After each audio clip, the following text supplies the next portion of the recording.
Hello everyone, welcome back. मैं मधु और आज का टॉपिक है the cooperative principal. Okay, the cooperative principal होता क्या है?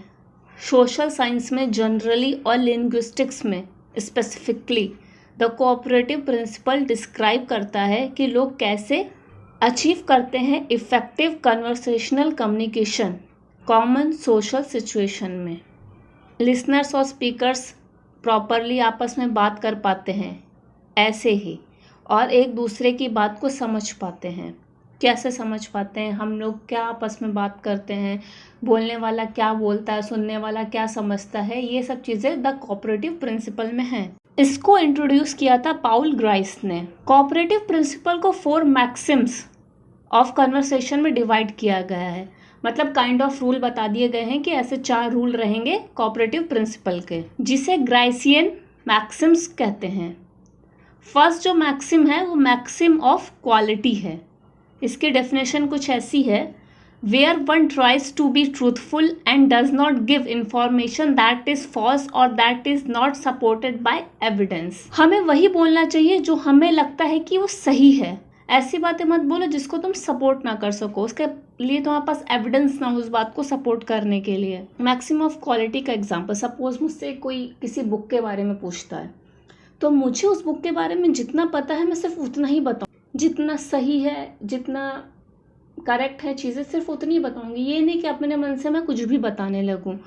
जो इन्फॉर्मेशन मैं दूँ वो सही हो। और अगर इसके अपोजिट हम काम करते हैं तो हम फिर वहाँ पे यूज़ करते हैं डिस्क्लेमर। सेकंड है maxim of quantity, where one tries to be as informative as one possibly can and gives as much information as is needed and no more. उतना ही बोलें जितने की ज़रूरत हो, जितना रिक्वायर्ड हो, उससे ज़्यादा मत बोलें, ना कम ना ज़्यादा। पर कोई भी इम्पॉर्टेंट चीज़ को छोड़े नहीं। अगर जो भी बोल रहे हैं और उस सब्जेक्ट से, उस टॉपिक से रिलेटेड सारी चीज़ों को इंक्लूड करें, कोई भी चीज़ को छोड़े नहीं और अननेसेसरी चीज़ों को ऐड ना करें। मैक्सिमम ऑफ क्वांटिटी का अगर एग्जांपल देखें तो सपोज़ अगर मैं कहीं यूनिवर्सिटी में हूँ, कोई मुझसे पूछे कि मुझे लाइब्रेरी जाना है, तो मैं उससे उतनी ही डायरेक्शंस बताऊँ जितनी ज़रूरत है। सपोज़ यहाँ से जाके राइट ले लो, राइट जाके लेफ़्ट ले लो। ये नहीं कि राइट जाओगे तो एक फ्लावर पार्ट आएगा, फिर लेफ़्ट जाओगे तो एक पेंटिंग आएगी। ये सब नहीं, जितनी ज़रूरत है सिर्फ उतनी बात बतानी है। थर्ड है मैक्सिम ऑफ रिलेशन। इसकी डेफिनेशन कुछ ऐसी है: where one tries to relevant and say things that are pertinent to the discussion. जो सिचुएशन है उसके रिलेवेंट अकॉर्डिंग ही इंफॉर्मेशन दो, कुछ अलग नहीं।